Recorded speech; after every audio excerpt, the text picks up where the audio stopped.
आज हम पढ़ेंगे ज्योग्राफी में दक्षिण अमेरिका को। देखेंगे कि साउथ अमेरिका में क्या क्या इंपॉर्टेंट फैक्ट है। उसके पहले हम देखेंगे कि साउथ अमेरिका की लोकेशन क्या है। तो सबसे पहले चलते हैं साउथ अमेरिका की लोकेशन के बारे में। तो सबसे पहले अगर आप मैप में देख पा रहे होंगे तो पूरी पृथ्वी के दक्षिणी गोलार्ध में स्थित है। आपको यहाँ दिखाई दे रहा होगा कि ये जो रेखा दिखाई दे रही है ये आपकी इक्वेटर है। इसके ऊपर उत्तरी गोलार्ध है, इसके नीचे दक्षिणी गोलार्ध है।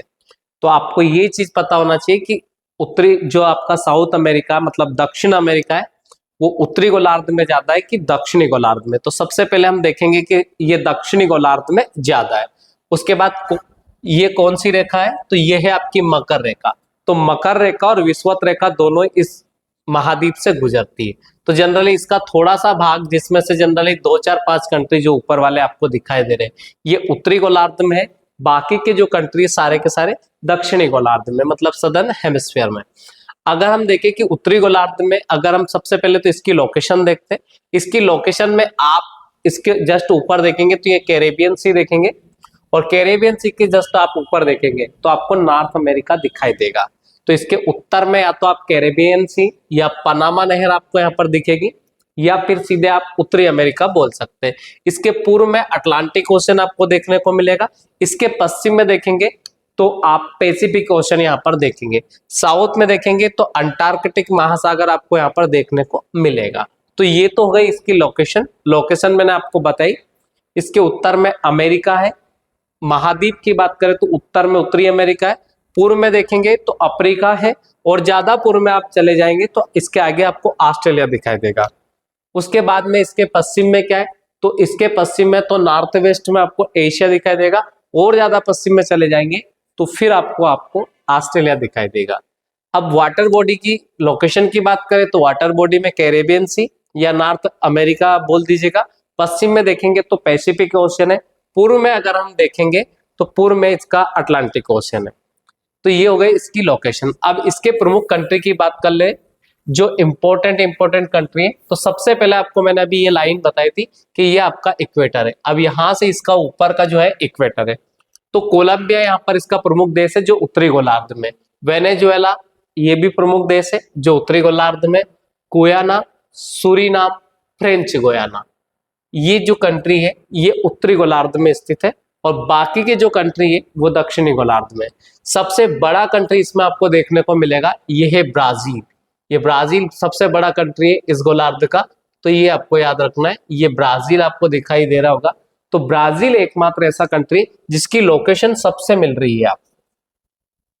उसके बाद में चिली और इक्वाडोर, यहाँ पर इक्वाडोर है यहाँ पर चिली है। तो ब्राजील की सीमा चिली और इक्वाडोर दोनों को नहीं छूती है, बाकी सारे कंट्री को यहाँ पर छूती है। तो ब्राजील की सीमा चिली और इक्वाडोर को नहीं छूती है, बाकी को सबको छूती है।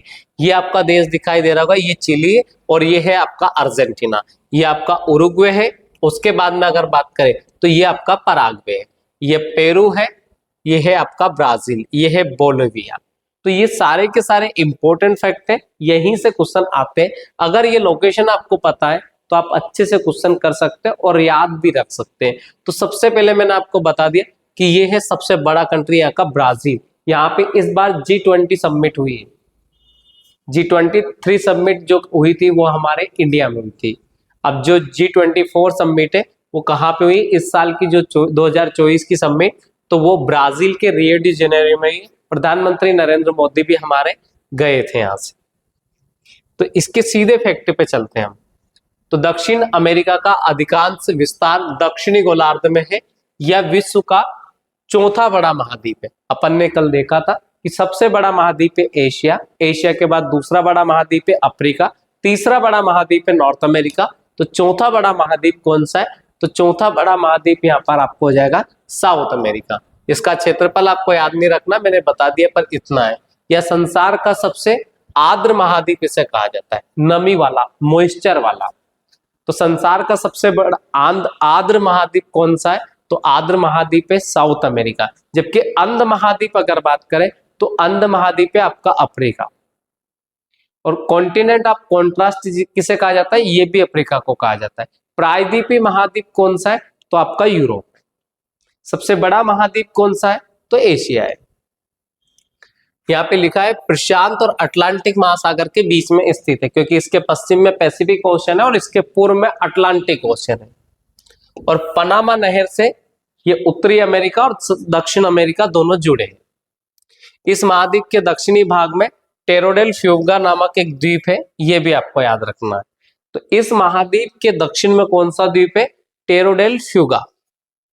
टेरोडेल फ्यूगा ये याद रखना, टेरोडेल फ्यूगा साउथ अमेरिका के दक्षिण में स्थित है।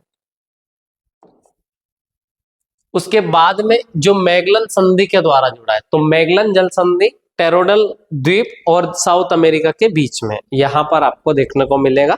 टेरोडल फ्यूगा जो द्वीप है और आपका साउथ अमेरिका है, दोनों के बीच में कौन सी जल संधि? तो मैगलन जल संधि है। और इसका दक्षिणतम बिंदु इसे हार्न अंतरिक्ष भी कहा जाता है। उसके बाद दक्षिण अमेरिकी ब्राजील की जो सीमा है, दक्षिण अमेरिकी देश जो ब्राजील है, जनरली आपको ये याद रखना कि फुटबॉल खेलने वाले ज्यादातर कंट्री इसी महाद्वीप में आते हैं। तो दक्षिण अमेरिका का जो ब्राजील है, चिली तथा इक्वाडोर को छोड़कर, ये मैंने आपको फोटो में भी बताया था कि चिली तथा इक्वाडोर को छोड़कर बाकी सभी देशों से इनकी सीमाएं मिलती है। भूमध्य रेखा पर स्थित दक्षिण अमेरिकी देश है, एक तो इक्वाडोर है, कोलंबिया है और ब्राजील है। ये तीन ऐसे कंट्री है जो इक्वेटर पर है, भूमध्य रेखा पर स्थित है। तो ये भी इंपॉर्टेंट है। तो मैगलन जल संधि टेरोडल फ्यूगा जो द्वीप है और दक्षिण अमेरिका है, दोनों के बीच में, उसे हार्न अंतरिक्ष भी कहा जाता है, उसके दक्षिणी बिंदु को। दक्षिण अमेरिका जो देश है, ब्राजील सबसे बड़ा है। उसकी कैपिटल की अगर हम बात करें तो कैपिटल है ब्राजीलिया, और यहाँ का जो सबसे बड़ा नगर है वो है रियो डी जनेरियो, जहाँ पर रियो में ओलंपिक्स भी हुए थे, ये याद रखना है। ब्राजील की सीमा चिली को और इक्वाडोर दो देशों को नहीं छूती है, बाकी के सभी कंट्रियों को छूती है, ये मैंने बता दिया था। इक्वाडोर, कोलंबिया और ब्राजील भूमध्य रेखा पर स्थित देश है। एक बार मैं आपको फोटो में दिखा देता हूं ताकि आपको अच्छे से रहेगा। तो ये मैंने आपको बताया था, आप यहाँ पे अच्छे से देखेंगे कि ये जो आपको यहाँ पर इक्वाडोर दिखाई दे रहा है, तो ये इक्वाडोर, और उसके बाद में यहाँ पर आपको देखने को मिलेगा ये चिली। इन दोनों को नहीं छूती है ब्राजील की सीमा। देखो यहाँ पर ब्राजील की सीमा नहीं छू पा रही है इस देश को भी, और ये इक्वाडोर है, इसको भी नहीं छूती है। तो दोनों कंट्री ब्राजील की सीमा को टच नहीं करते हैं। अब अगर हम बात करें भूमध्य रेखा पर स्थित कौन कौन से, तो एक तो आपको इक्वाडोर यहाँ पर दिखाई दे रहा है, दूसरा कोलंबिया यहाँ पर दिखाई दे रहा है, तीसरा ब्राजील आपको अच्छे से दिखाई दे रहा होगा। तो ये तीन कंट्री हैं जो भूमध्य रेखा पर स्थित है दक्षिण अमेरिका में।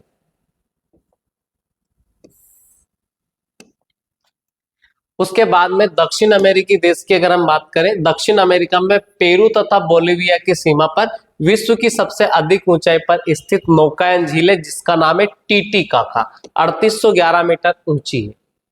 तो ये टीटीकाका नौकायन झील है और ये बोलिविया के पठार पर स्थित है। तो आपको मैं बताता हूं पेरू तथा बोलिविया की सीमा पर है, तो हम अच्छे से देख भी पाएंगे कि पेरू तथा बोलिविया। तो आपको ये पेरू दिखाई दे रहा है, ये बोलिविया, और ये जो झील है इसका नाम है टीटीकाका। यहाँ पर आपको अच्छे से दिख पा रहा होगा, ये जो मैंने आपको येलो सर्कल किया है यहाँ पर, तो ये आपको जो झील दिखाई दी है ब्लू कलर की, इसका नाम है टीटीकाका। पेरू तथा बोलिविया की सीमा पर स्थित है, सबसे ऊंचाई पर स्थित नौकायन झील है, जिसकी ऊंचाई है 3811 मीटर। और मैं इसका फोटो भी आपको दिखा देता हूं ताकि आपको अच्छे से याद रह जाएगी। ये है आपकी टीटीकाका का फोटो।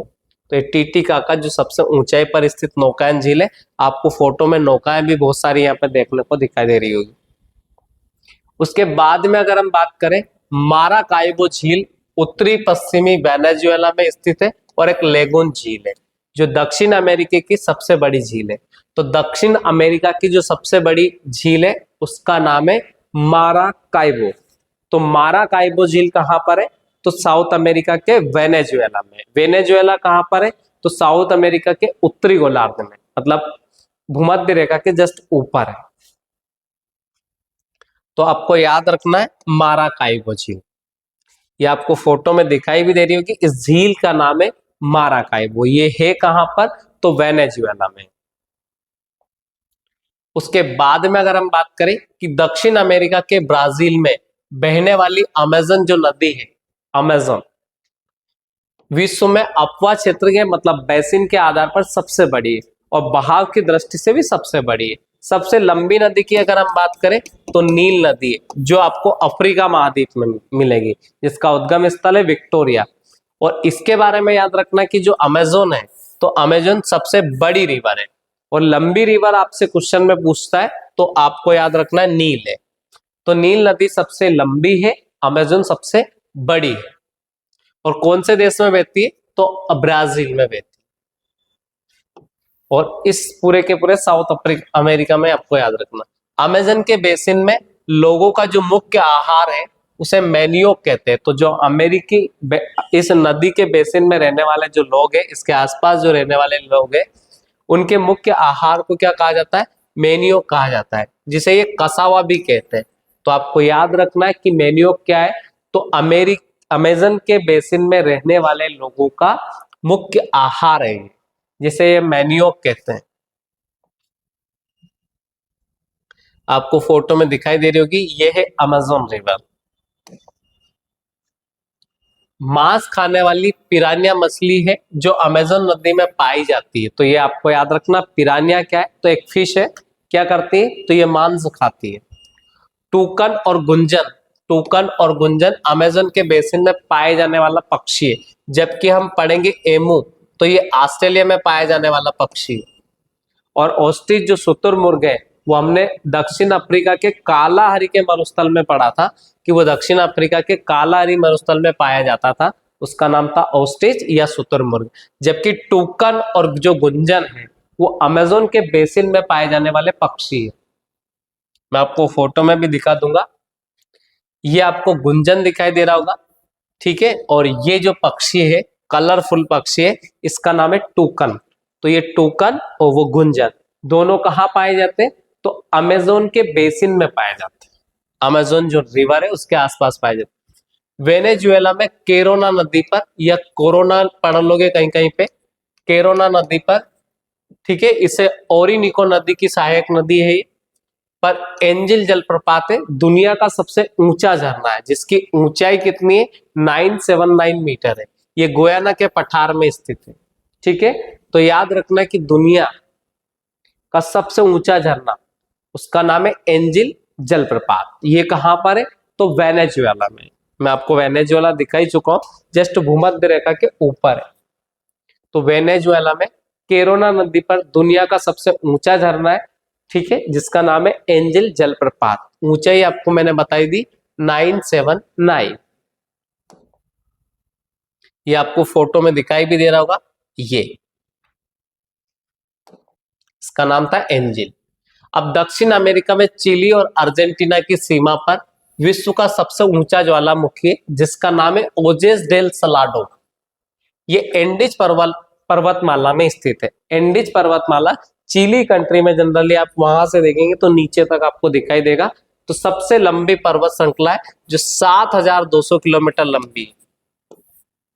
तो अगर एंडीज पर्वत श्रृंखला की बात करें तो सबसे लंबी पर्वत श्रृंखला है जो दक्षिण अमेरिका में। और ओजेस डेल सलाडो की अगर हम बात करें तो ओजेस डेल सलाडो यहाँ पर विश्व का सबसे ऊंचा ज्वालामुखी। तो विश्व का सबसे ऊंचा ज्वालामुखी का नाम क्या है? ओजेस डेल सलाडो। कहां पर है? तो दक्षिण अमेरिका में। ये आपको एंडीज पर्वत दिखाई दे रहा होगा, ये आपको याद रखना। दक्षिण अमेरिका में वर्षा वनों का स्थानीय नाम है सेल्वास। ये याद रखना, जो वर्षा वन होते हैं इन्हें वहां पे क्या कहा जाता है? सेल्वास कहा जाता है। दक्षिण अमेरिका के अमेजन में द्रोणी वनों को वाल्सा कहते हैं। और संसार में सबसे हल्की लकड़ी इनकी होती है।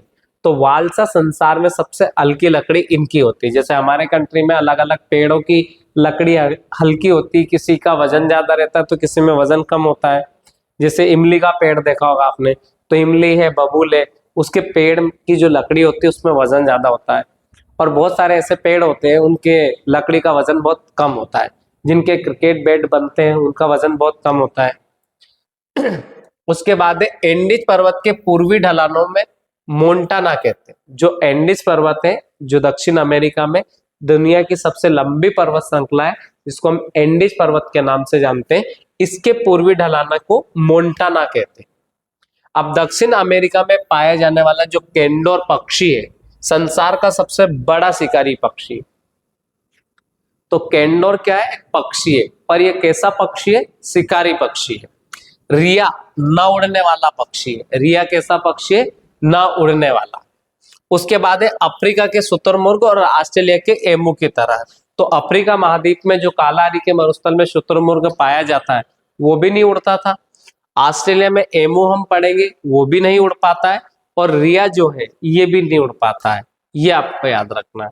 तो इस वाली स्लाइड में क्या क्या इंपॉर्टेंट है, वर्षा वनों को यहाँ पर सेल्वास कहा जाता है। संसार की जो सबसे हल्की लकड़ी होती है उसको हम वाल्सा कहते हैं। और एंडीज पर्वत के पूर्वी ढलानों को हम मोंटाना कहते हैं। दक्षिण अमेरिका में पाया जाने वाला जो कैंडोर पक्षी होता है संसार का सबसे बड़ा शिकारी पक्षी है। रिया न उड़ने वाला पक्षी है। और अफ्रीका में इसी की तरह ऑस्ट्रिच मतलब शुतुरमुर्ग नहीं उड़ता है। उसी प्रकार ऑस्ट्रेलिया में एमू भी नहीं उड़ता है। उसके बाद में आपको दिखाई दे रहा होगा फोटो में, तो ये कैंडोर है, इस पक्षी का नाम है कैंडोर। और ये कैसा है, शिकारी पक्षी है, ये याद रखना आपको। ये रिया है, ये ना उड़ने वाला पक्षी। अब आप देखेंगे कि इसके पैर बड़े बड़े, वजन बहुत है और पंख के नाम पर बिल्कुल छोटे छोटे से पंख है, तो इस वजह से ये नहीं उड़ सकता। उसके बाद में अगर हम देखें प्यूमा और जेगुआर दक्षिण अमेरिका के शिकारी जानवर है। वे बंदरों तथा पेड़ों पर रहने वाले दूसरे जीवों का शिकार करते हैं। पूमा आपने ब्रांड का नाम भी सुना होगा, बहुत सारे प्रोडक्ट आते हैं पूमा के। और जेगुआर की कार आती है। तो पूमा और जेगुआर दोनों क्या है, शिकारी पशु है। ये बंदरों तक का शिकार कर सकते हैं, तो सोच लीजिएगा कि कितने खतरनाक एनिमल ये है। आपको फोटो में मैं दिखा देता हूँ पूमा और जेगुआर के। ये आपको प्यूमा दिखाई दे रहा है, ये एक्चुअल में पूमा की स्पेलिंग में आपको बता देता हूँ। आपने ब्रांड का नाम सुना होगा, ये पूमा है और ये है जेगुआर। फोटो में देखेंगे आप जेगुआर, ये जेगुआर है, ये दोनों शिकारी है। एंडीज पर्वत माला के ऊंचे भागों में लामा पाया जाता है जो बोझ ढोने के काम आता है। जैसे भारत में गधा जिसको नहीं कहते अपन, बोझ ढोने के काम आता है, जैसे ऊंट भी बोझ ढोने के काम आता है। तो उसी प्रकार एंडीज पर्वतमाला के ऊंचे भागों में बोझ ढोने के काम कौन सा आता है, लामा आता है। और भी देखेंगे हम, तो ये आपको फोटो में दिखाई दे रहा होगा लामा। तो ये काई के काम में आता है, बोझ ढोने के काम में आता है। उसके बाद है ग्वांगको। तो ग्वांगको याद रखेंगे कि एक प्रकार का जंगली लामा होता है। मतलब जैसे गाय होती है, फिर आपने देखा होगा जंगली गाय होती है या नील गाय आपने देखा हो, तो उसी प्रकार ग्वांगको को ये अपने भारत में रहने वाले गधे के समान आपको दिखाई दे रहा होगा। तो ये पेंटागोनिया के मरुस्थल में पाया जाता है और ये मरुस्थल में पाया जाता है, ये आपको याद रखना है। ये जंगली लामा है, ये भी बोझ ढोने के काम में आता है। तो ग्वांगको भी एक प्रकार का जंगली लामा है। ये कहाँ पाया जाता है, पेंटागोनिया के मरुस्थल में। अगर ओनली लामा की बात करें तो लामा कहाँ पाया जाता है, तो एंडीज पर्वतमाला के ऊंचे भागों पर पाया जाता है, उसको हम लामा बोलेंगे। ये फोटो में आपको दिखाई दे रहा होगा, इसको हम ग्वांगको बोलेंगे। उसके बाद में इस महादेश में बोलीविया राज्य की जो राजधानी, सबसे ऊंचाई पर स्थित राजधानी है, उसका नाम है लापास। तो लापास दुनिया की सबसे ऊंचाई पर स्थित राजधानी है। और बोलीविया का पठार है वो बहुत ऊंचा है वैसे ही। तो अगर हम बात करें, वहां पर एक रेलवे स्टेशन जिसका नाम है सोंदोर। तो सोंदोर दुनिया का सबसे ऊंचाई पर स्थित रेलवे स्टेशन है, ये याद रखना। सबसे ऊंचाई पर स्थित राजधानी कौन सी है, लापाज है। तो ये भी आपको याद रखना। लापाज कहाँ की राजधानी, बोलीविया की। बोलीविया का पठार भी हमने देखा था। तो ये लापाज दुनिया की सबसे ऊंचाई पर स्थित राजधानी है और ये कहाँ पर है, लापाज में है। और कहाँ की राजधानी, बोलीविया की। पठार का नाम भी बोलीविया। इस महादेश का जो सबसे बड़ा नगर है उसका नाम है रियो डी जेनेरियो, जो ब्राजील में। ब्राजील की कैपिटल की हम बात करें, ब्राजीलिया है। ये आपको नगर दिखाई दे रहा होगा, बहुत अच्छा नगर यहाँ पे दिख रहा है आपको। अब अगर हम बात करें कि दक्षिण अमेरिका में जो अर्जेंटीना है, विस्तृत घास के मैदान को यहाँ पर पंपास कहा जाता है। मैंने आपको पढ़ाया था कि उत्तरी अमेरिका में घास के मैदान को प्रेरी कहते हैं, दक्षिण अमेरिका में इसे पंपास कहते हैं। पंपास को अर्जेंटीना का हृदय भी कहा जाता है। हार्ट कहा जाता है अर्जेंटीना का पंपास को। पंपास क्षेत्र में पोषक तत्वों से भरपूर होता है। अल्फा अल्फा नामक यहाँ पे घास उगाई जाती है और यहाँ पर गेहूं का अच्छा उत्पादन होता है। तो ये चीज आपको याद रखना है। दक्षिण अमेरिका के वनों से रबड़, सिनकोना, चंदन, कार्नोवा आदि वस्तुएं प्राप्त होती है। ब्राजील रबड़ के पेड़ का मूल स्थान है। तो ब्राजील रबड़ के पेड़ का मूल स्थान है, ये चीज भी आपको याद रखना है। तो अर्जेंटीना में घास के मैदान को पंपास कहते हैं, जबकि उत्तरी अमेरिका में से क्या कहते हैं, पेरी। और उसके बाद में हम बात करें अर्जेंटीना का हृदय किसे कहा जाता है, पंपास को। उसके बाद है दक्षिण अमेरिका में अर्जेंटीना सर्वाधिक सूरजमुखी के बीज उत्पादित करने वाला देश है। तो विश्व में सबसे ज्यादा दक्षिण अमेरिका में सबसे ज्यादा सूरजमुखी, तो आपको याद रखना है अर्जेंटीना। विश्व में इसका तीसरा स्थान है। गेहूं की चंद्राकार पेटी भी अर्जेंटीना में, ये याद रखना। जबकि विश्व का अन्न भंडार यूक्रेन को कहा जाता है और गेहूं उत्पादन के मामले में अर्जेंटीना भी कम नहीं, ये आपको याद रखना। दक्षिण अमेरिका में ब्राजील सर्वाधिक कोको उत्पादक देश है। कोको मतलब होता है कॉफी। कहवा का देश किसे कहा जाता है, ब्राजील को। आपने बचपन में पढ़ा होगा कि कहवा का देश किसे कहा जाता है, ब्राजील को। विश्व में सबसे ज्यादा कॉफी उत्पादन कहाँ होता है, ब्राजील में। दक्षिण अमेरिका, ब्राजील विश्व में सर्वाधिक कॉफी उत्पादक देश भी, ये आपको याद रखना है। ब्राजील को कहवा के, ब्राजील में जो कहवा के बागान होते हैं उनको हम कहते हैं फजेंडा, जहाँ पर कॉफी लगाई जाती है। जैसे हमारे भारत में चाय के बागान होते हैं, ऐसे यहाँ पे कॉफी के बागान होते हैं। तो ये लोग इसको क्या कहते हैं, फजेंडा कहते हैं, ये आपको याद रखना। तो इसमें इंपॉर्टेंट क्या है कि दक्षिण अमेरिका में सर्वाधिक सूरजमुखी का उत्पादन करने वाला देश है अर्जेंटीना। गेहूं का भी अच्छा उत्पादन होता है।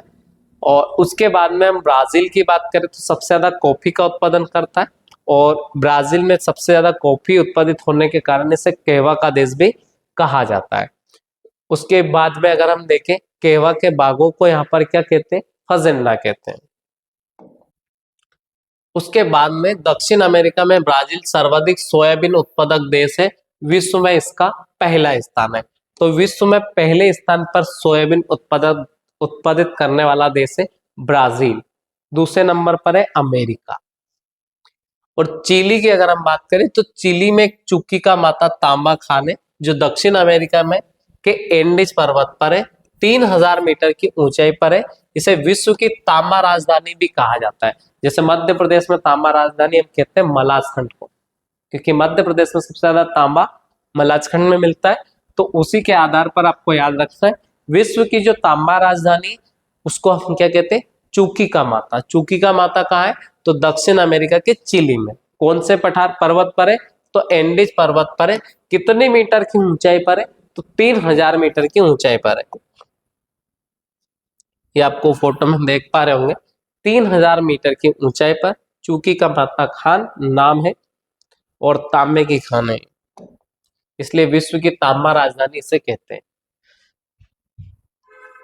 दक्षिण अमेरिका में ब्राजील सर्वाधिक मैग्नीज उत्पादन करता है और ब्राजील की आमापा जो खान है संसार में मैग्नीज की सबसे बड़ी खान।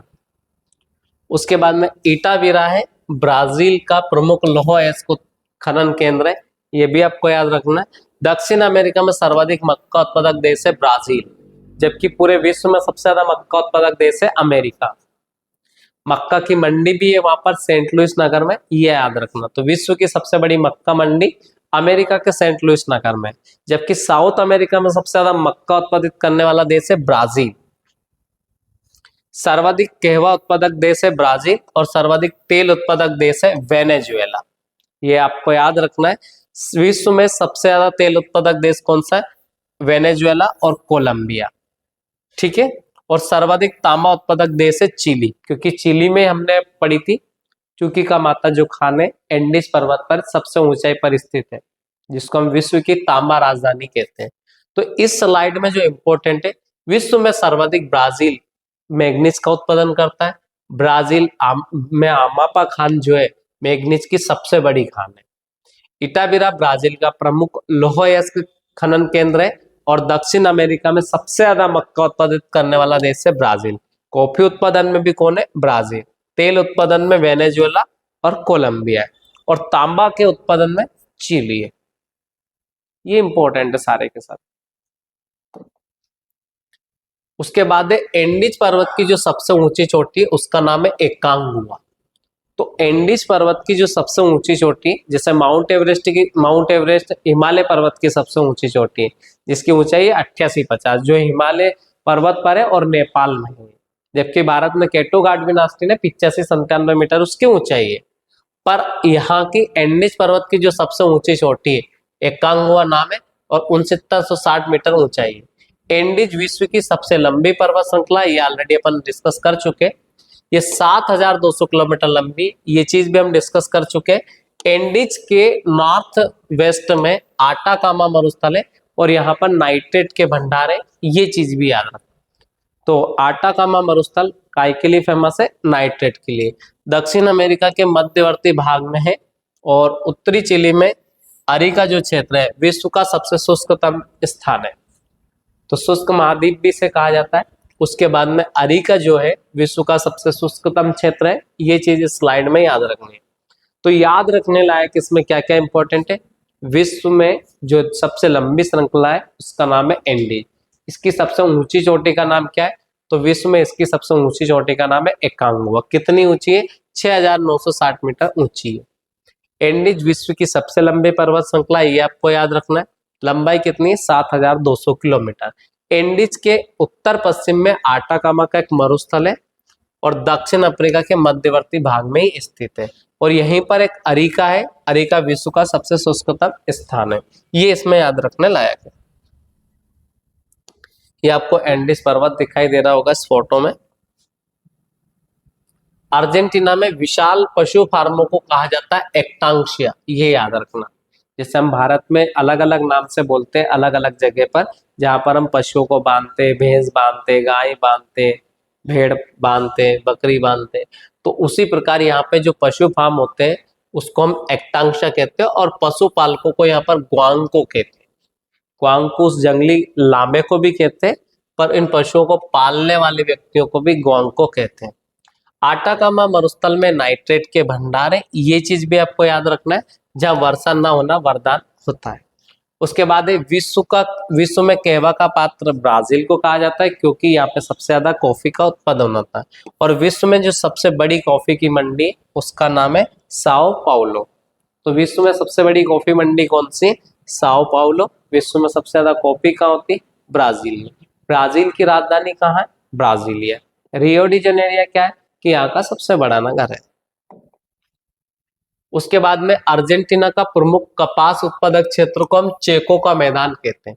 अर्जेंटीना में सबसे ज्यादा जहाँ कपास उत्पादन होता है उस क्षेत्र को हम क्या कहते हैं? चेको का मैदान। आप ऐसे भी याद रख सकते हैं कि कपास की खेती करो, जब आप उसे बेचने जाओगे तो चेक से पैसा आएगा।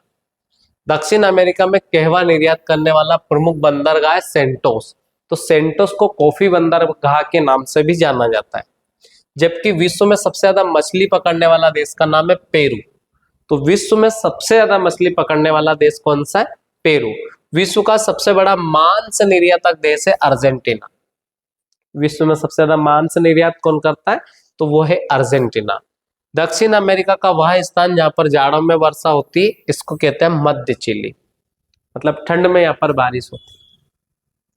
ये सारे के सारे इंपॉर्टेंट फैक्ट है, हम इनको देखेंगे। कपास उत्पादक क्षेत्र को चेको का मैदान कहते हैं। सेंटोस यहाँ का कॉफी बंदरगाह। मछली पकड़ने वाला देश है पेरू और मांस निर्यात में पहले नंबर पर आता है अर्जेंटीना।